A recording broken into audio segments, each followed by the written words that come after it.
This week on MS Refresh, SharePoint on-prem is going subscription somehow. And did you know that your emoji are getting a makeover? All that and more. Subscribe to stay in the know. This is the MS Refresh Show.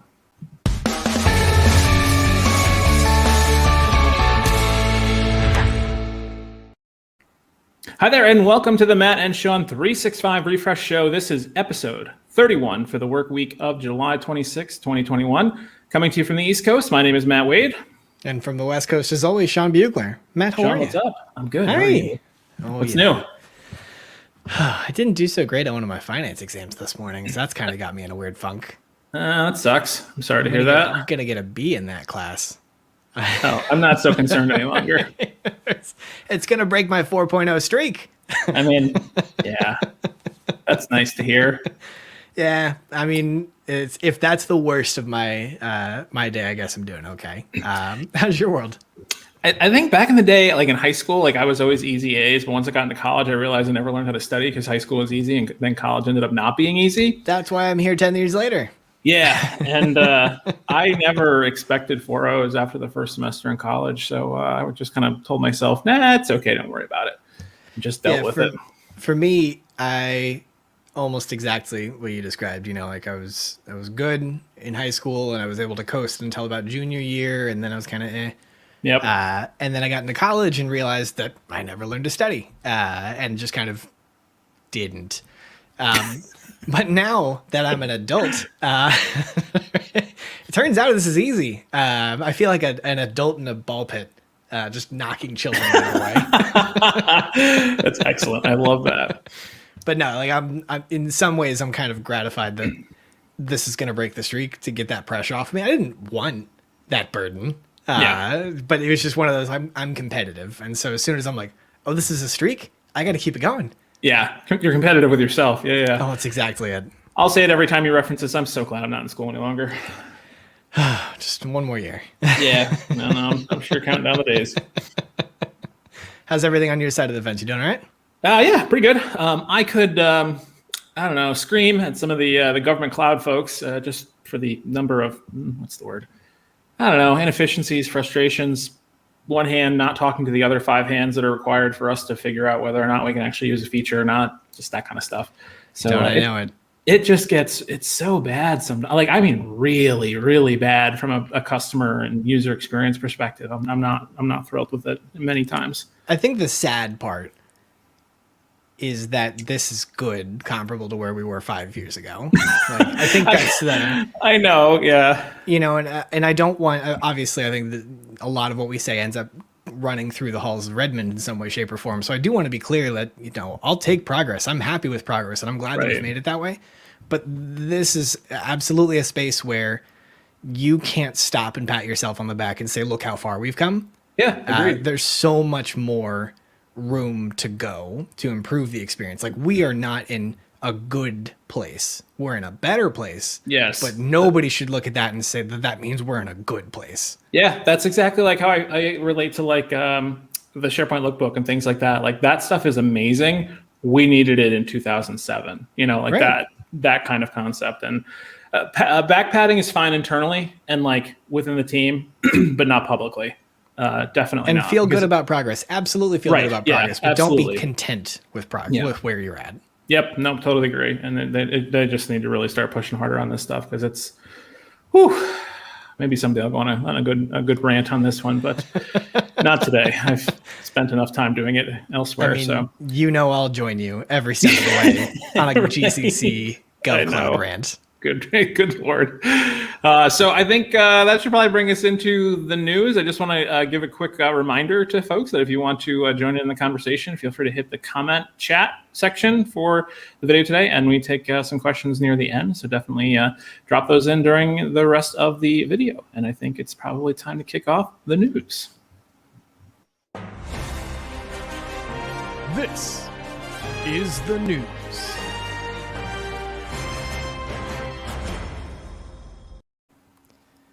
It seems quite a few customers weren't in love with the idea of Microsoft introducing a mandatory advertisement for their in-development browser extension for Microsoft Outlook.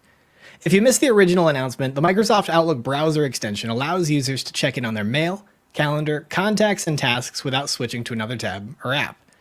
In a lengthy update to the message center, the team responsible shared the following, quote, "We will not be releasing the promotion of the Microsoft Outlook extension for Edge to our commercial customers. We recognize the feedback that most admins, would like any promotion of the Outlook extension to be, quote, opt-in, end quote. We will be considering such an approach for the future." This continues to be an interesting development as Microsoft works to find ways of promoting new products and services to users without having to go through the admins, which has historically not always been an easy or friction-free way of engaging with the end user. Though it's been nothing short of controversial in many instances thus far. The browser extension will remain available for users to install on their own. Boop, boop, boop, boop, and change. There we go. Last year in November, Microsoft announced general availability for apps for Teams meetings.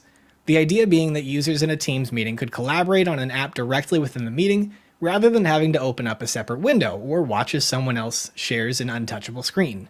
Simple examples included in-meeting surveys, staging a Kanban board, and shared notes. One big snag was that initial support was only available for the desktop. In a blog post last week, however, Microsoft announced that Teams for apps are now supported on mobile for both iOS and Android. Microsoft is quick to highlight that the meeting organizer will still need to attach the app for the meeting via the desktop, and that, of course, critically, not all apps will work right out of the gate as developers adapt to support the new form factor. But hey, progress. The long-running saga that is the transition from Teams meeting recordings living in Stream to being stored in OneDrive/SharePoint continues.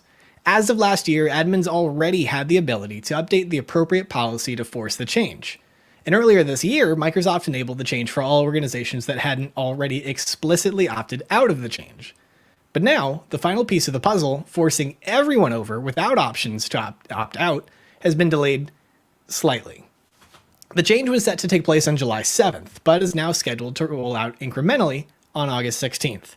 From that point, no new meeting recordings can be saved to Microsoft Stream Classic, and enterprise and education customers, notably not government customers, will automatically have recordings saved to OneDrive and SharePoint, even if their admins had previously opted their organizations out. Microsoft is naturally encouraging admins to take the opportunity to embrace the change themselves in order to take control of the rollout. But if you're the kind of admin that likes to run out the clock on these kinds of things, enjoy the extra few weeks. The rollout of scenario-based site templates in SharePoint has been delayed slightly. Targeted release tenants have largely received the feature at this point, my own included, but standard release tenants should now expect to see the changes far out as late August rather than late July, aka now, as previously scheduled. SharePoint Auto News Digests. For those of you that don't know, the Auto News Digest sends an automated customized email to users about the latest news posts that are relevant to them, but that they may not have viewed yet. It's a great way to strike the balance between posting everything that you email and emailing everything that you post. But a popular request has been to limit the SharePoint branding. Emails previously sent have heavily emphasized Microsoft's brand rather than the org using the service, which is, tricky when some organizations don't even acknowledge that the platform they're using is SharePoint. Starting this month, these Auto News Digests will take on the organizational branding of the Microsoft 365 tenant they're created in. Hopefully your color choices aren't too crazy. Finally, in a blog post written by the ever-present Bill Bear, Microsoft pulled back the curtain on the beginning of an answer to one of the biggest unanswered questions in SharePoint. What's happening with on-prem? It's no secret that across the company, Microsoft has been moving away from static product releases towards more dynamic and, yes, subscription-based models. There aren't many details available yet, and we're going to link to the blog post in the show notes below, but it'll be interesting to see just how much of SharePoint Online comes to on-prem when the entire distribution model changes. That was the news. All right. Thanks, Sean.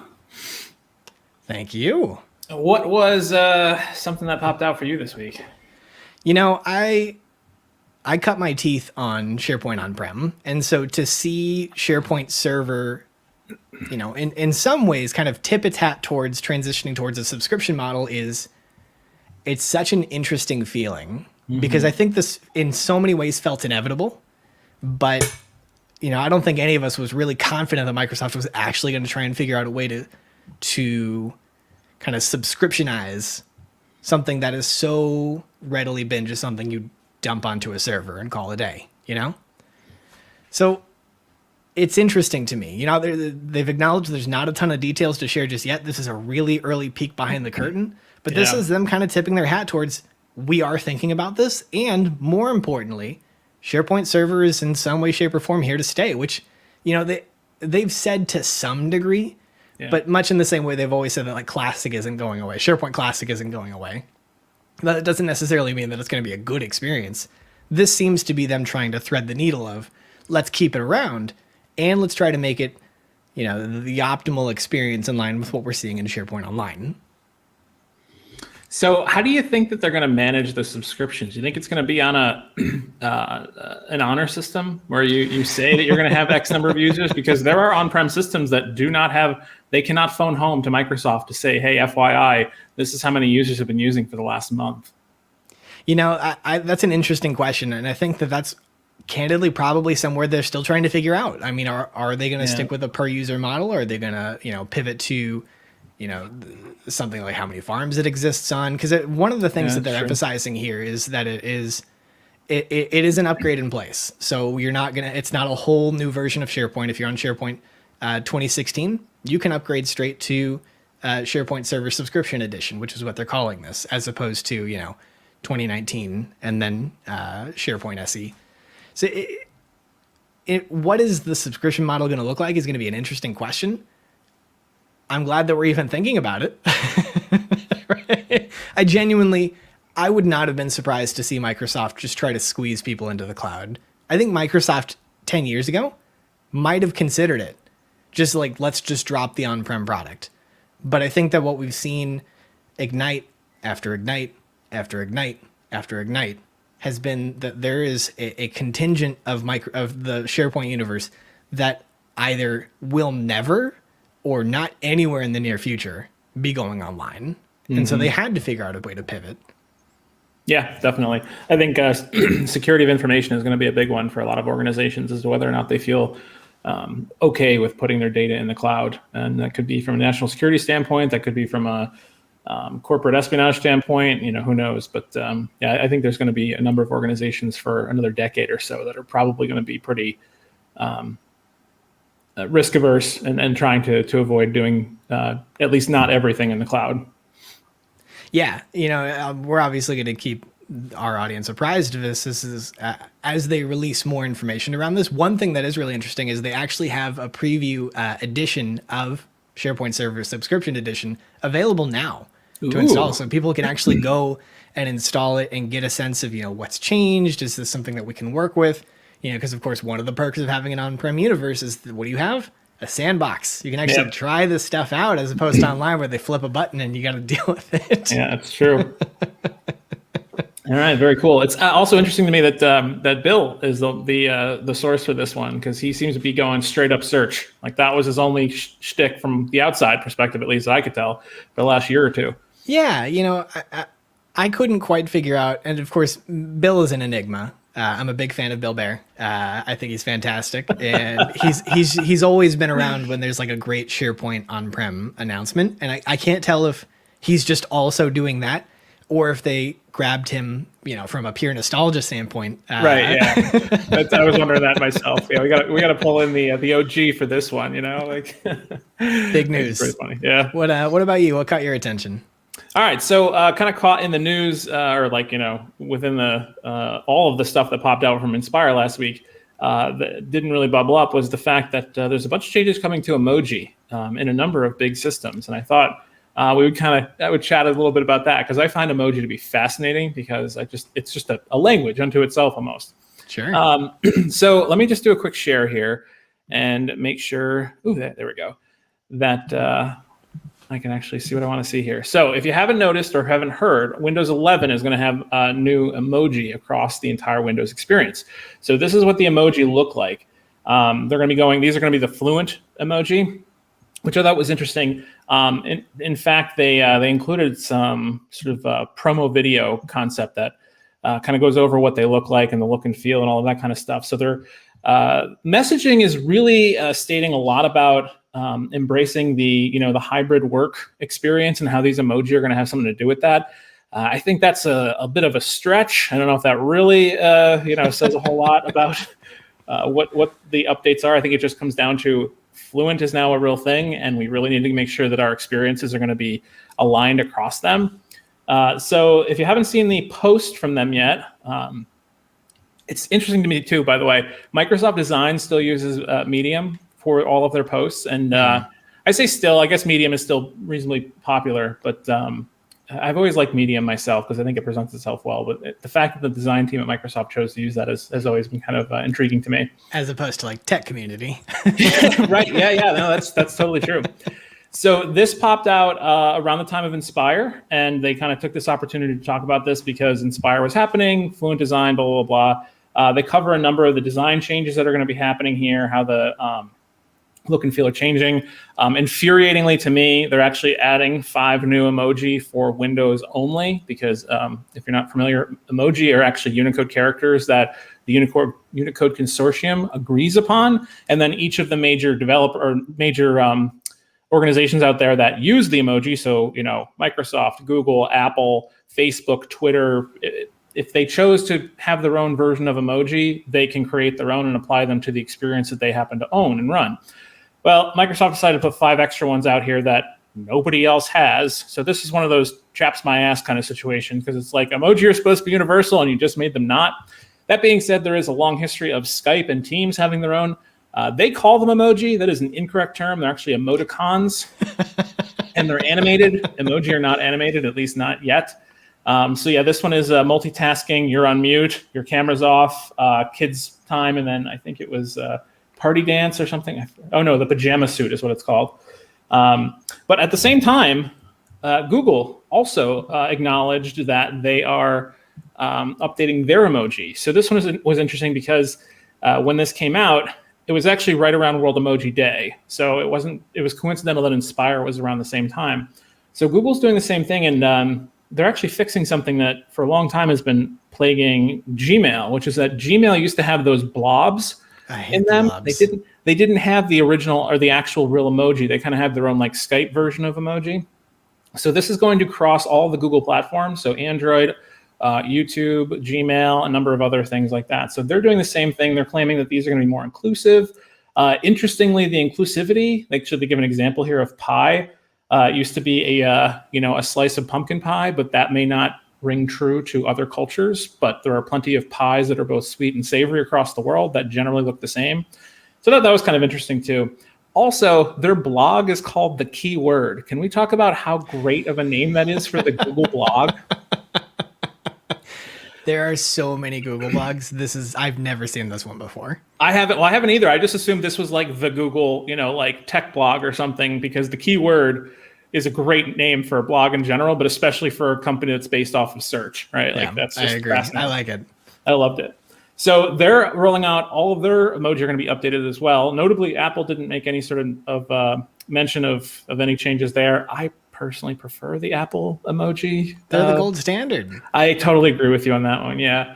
And I thought this is interesting because if you're not really familiar with how emoji work or like where they come from, so the official source of emoji is actually the Emojipedia. If you go here, you can search for any emoji that you want by, keyword, whatever, or you can select through the listings and it'll show you like what each emoji looks like in each of the systems. So I mentioned that like, Apple, Google, and Microsoft are the big ones, but there's also Samsung, WhatsApp, Twitter, Facebook, Skype, and actually a lot more than I thought.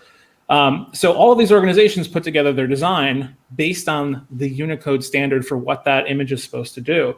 If you've ever been interested in knowing anything about emoji, there is an excellent episode of the podcast 99% Invisible that covers how the yoga pose emoji, which is actually called person in lotus position, how that came to be, what the process was to promote it or like to suggest it to the Unicode Consortium, how their process was to review it, and then what the standard was for each of the organizations out there, the companies, to design based off of that. 99% Invisible is actually a product of, formerly beautiful downtown Oakland, California. But if you've never listened to 99% Invisible, I'm plugging that regardless because it's just really good on its own.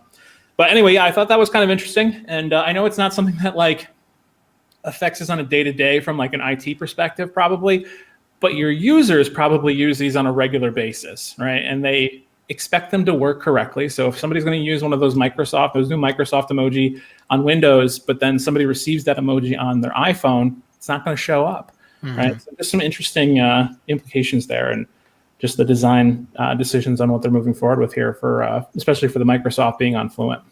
I'm really excited because like I've always been, a Apple apologist. Like I think that their emojis are, I've said it earlier, they're the gold standard They are of emojis, agreed. But these Fluent emojis look awesome. And more importantly, I think that the design is kind of it's towards the future. It's where we're headed. This sort of, it's playing with light and shadows and depth in a way that that Apple isn't, that Google isn't. And I think it's definitely a direction that we're going to start to see more design headed towards. So I'm stoked to see that Microsoft has kind of gotten ahead of the curve on this one here, and they're going to be leading the charge on this. I mean, they look great. They look expressive. They look rich. Agreed. And they're going to be, this is probably one of the first to go from flat to a more textured. I think the era of flat design after Apple dropped skeuomorphism and went for flat design, I think this is probably the first time since then where we're seeing like actual artwork that's going to become more 3D and more, being impacted by light, shadow, that kind of thing. But anyway, I'm not an art critic, but yeah, exactly. But I do like this stuff. I think it's very cool. And to see what all the emoji are, like what their description is, what they're intended to be, all that kind of stuff. Check out Emojipedia. Very, very cool. So yeah, I think that's what I've got on this one. I liked this question here. It came up while you were playing the video here, which is, are we going to watch the Emoji movie together right now? I mean, you got 2 hours, I feel like that's something we might have to do on Twitch. I feel like YouTube would take us down real quick. That's probably true. You're right. There was a good comment in here. Good question, actually. Let's pull up Andrew's question here. So kind of jumping into the question and answer period for the show today. So any tips on training for top 3 items to keep an eye on in M365? Open no ideas, need to change my job. So career track, certs, et cetera, roles to train on. And I know that, Sean, your perspective on this is probably different from mine. So I'd actually be pretty curious to hear what you have to say. Yeah. So, I mean, Matt, as you know, and some of our audience might know, I was a technical trainer and consultant for a boutique learning and development firm out here in the San Francisco Bay Area for a couple of years. And so this is, like upskilling and, picking up like these new technology know-hows that you can then apply towards getting a job. Like, you and I kicked off this exact show talking about me in school. I didn't finish any of my degrees. And so to, be in tech and be successful is to say that you don't necessarily need them to be successful. They help to get in the room some days, but, you don't need them to be successful. It's so much more about what can you do? Mm-hmm. So with respect to, things to keep an eye on and just training in general, I think that LinkedIn Learning has done a really good job of collating some up to date resources in the Microsoft universe.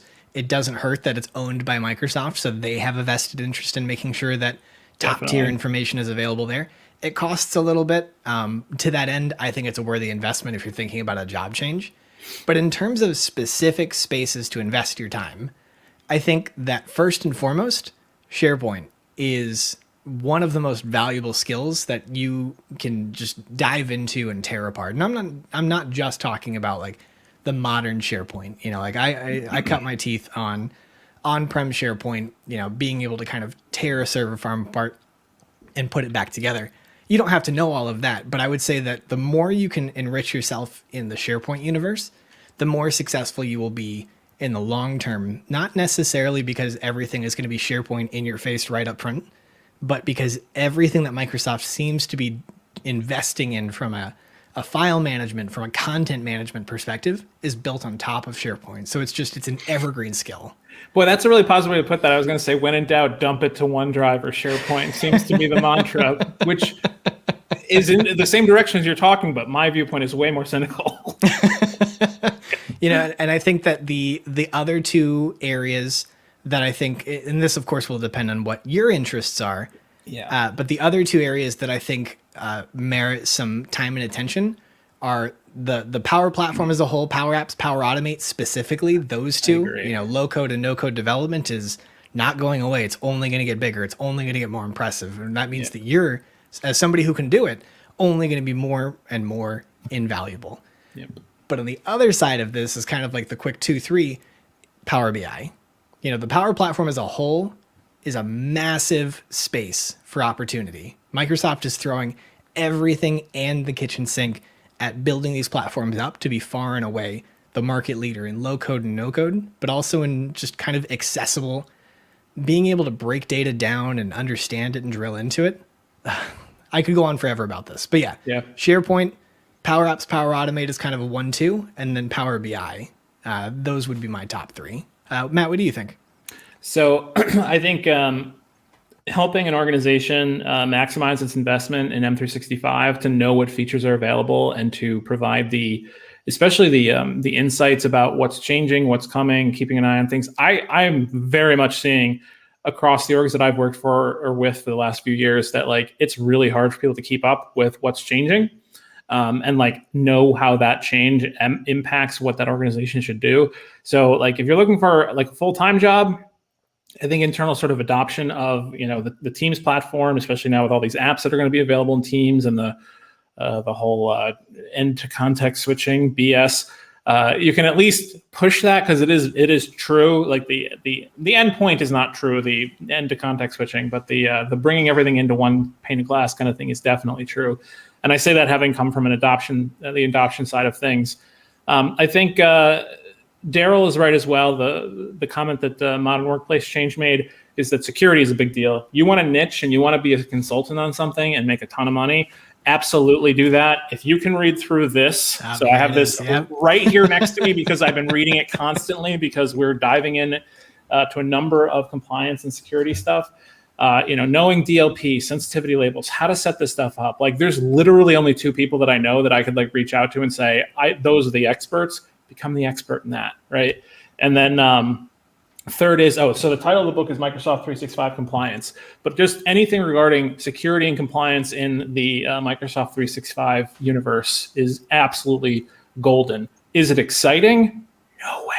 Not at all. Don't listen to him. It can be but if become you really the expert like in that it. Stuff, if you really like that stuff, then do it and absolutely run with it because there's just not a huge number of people out there that are really good with this stuff and are able to apply it to actual real world business processes that can help get things set up for organizations, especially ones that are security conscious.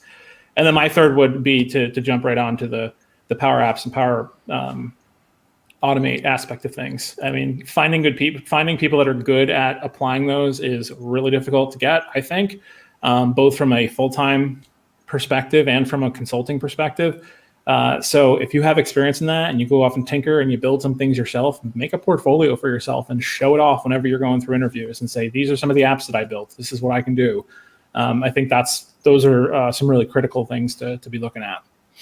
One thing I'll just pile on here as just kind of a top end piece to that is that, even if you're not necessarily keen on stepping into that space and becoming the person who does the thing right out of the gate, as I mentioned, I came up in learning and development, and that was such an awesome opportunity to connect with subject matter experts who were coming in and asking me, how do I, implement retention policy? How do I apply security labels? How do I, stand up an intranet from scratch? And knowing the technical bits of how to do it, those are such great opportunities to figure out how to do it in specific scenarios without having to commit to that as a job role. So, I mean, in this case here, Andrew mid mentioned he's already in IT. There's a fine line between being in IT and being in learning and development on a technical track. So if you feel like that's a space for you as well, I think I attribute all of my success in this career towards kind of those early foundations. Yeah, I have to agree with that. So let me ask you this. Let's finish off with this last question here, which is on this topic. But what is your viewpoint on certifications? I think that certifications are a nice carrot on a stick. If you're the kind of person who needs that external motivation to go and learn that subject matter, certifications are great. Particularly if you've got the opportunity to take them, Microsoft puts them on sale every now and again. If you go to some of these conferences, they give them away. I think if you've got the opportunity to take them and it's not going to be burning a hole in your personal pocket, great, go and do it. I don't personally have any certifications. I'm not against them, but having worked at the kind of place that you'd teach a class and I'd print out a certificate with your name on it and I'd sign it, and that meant something. I'm a little bit jaded on certifications. So again, sometimes I feel like this show has to be really boring because we just agree on everything. But I'm 100% with you on that one. So I had a bad taste left in my mouth on a certification opportunity I had back in 2016, I think it was, where I went to a week-long course to become certified as an O365 administrator. At the time, I was living in the Virgin Islands, so I had to fly to Miami to actually take the course all week. And then the course, you finish the course at the end of the week and you take the cert. Or the test. So there are actually 2 tests. You had to take 2, complete both of them, pass them, and then you got the certification. There weren't very many certs at that point. And I realized it's only 4 or 5 years ago, but that's just the way it was. It turned out that 40% of that certification test was PowerShell, and you had to get a 70 to pass or something along those lines. It was mathematically impossible for me to pass and learn the PowerShell required to do it. And my viewpoint on that is that, wow, what a whiff on Microsoft's part that somebody that was interested in becoming certified on the platform that I'm becoming an SME in is completely blindsided by the fact that I now have to learn a programming language. I haven't programmed since I was in high school, maybe college. Yeah, Java in college, BASIC in high school. And that was it. And I gave up on programming because that's just not the way my brain works, right? And PowerShell commands, PowerShell commandlets, doing scripts and stuff like that, not what I'm going to do. There are plenty of people that are great at that. Let them do that. I'm really good at telling people how to use the tool because the people that are running PowerShell off here 80% of their time are not generally good at talking to human beings, so they're not going to be able to do a training kind of aspect like I can, but I can still admin the hell out of Microsoft 365, whether I do or do not have PowerShell. And since then, I just have never gone in for the certs. Now, I realize Teams has rolled out a whole bunch of change management ones, which is great, but I've just never done it. I've never had the need for it. I think it's great for people that can to put it on the resume and say they have it. And there have definitely been jobs that say certification required. None of them have ever turned me down because of that. I don't think they filtered out my resume because of that if I didn't have one. But I don't know. It's an interesting thing because they're great to sound like, to have them, I guess. But if they're gonna basically deny a huge population of people that could do the work, minus some technical, highly technical requirements to do it, it just seems like the whole system is flawed from the start. Now, that being said, they've improved, but are we at a good point? It's kind of similar to what we were talking about earlier. Yeah. I'll say that, I'm happy with my job. I like where I'm at, but that doesn't mean I don't interview from time to time. And I'll tell you that of the offers that I've received over the last few years, I've never not gotten an offer because I didn't have a cert. Yeah. Never. I've never not gotten an offer. There's never been a space where they were like, do you have certification? Right. It's always just kind of been a bullet point that somebody in HR was like, ask them. I was going to say, yeah, it always seems to be the HR person that puts in the requirement, and then the actual person you're talking to is like, oh yeah, no, that's just there to, we're weed people out. Yeah. But, yeah. So if you're looking at that as this is going to get me in the door, don't. Yeah. I think that putting content out there is a great way to go. I think that, blazing your own trail and figuring out and starting to kind of find your niche is a great way to go. But I would not look at certifications as a pillar that's going to get you the next job necessarily. Yeah, it's not the be all and all. Value add. Agreed. Yeah. All right, cool. That was a good discussion. I've never really talked out loud about certs before, and I know there's a lot of people out there that love them, and I feel like my LinkedIn feed is just screenshot after screenshot after screenshot. I know, exactly. It's how do you do this? So I've got work to do. How do you cert all day long every day? I don't know. It's crazy to me. And respect to those people that do that. Yeah, I was going to say, if anybody's out there doing it, keep doing it. Keep pushing. Yeah. I love it. I think that, I'm in school right now. Some of you were looking at me like, why are you spending that money? It's a fair question. Yeah, I know. I hear you. All right, cool. Well, that was a good discussion. So anyway, I think that about does it for today. Thanks so much for watching. And as always, a like and subscribe is much appreciated. Leave a comment below to continue the conversation beyond just the live show. And let's see. I can't wait to hang out with all you folks again next week. And Sean, to you, and take care. Thanks, man.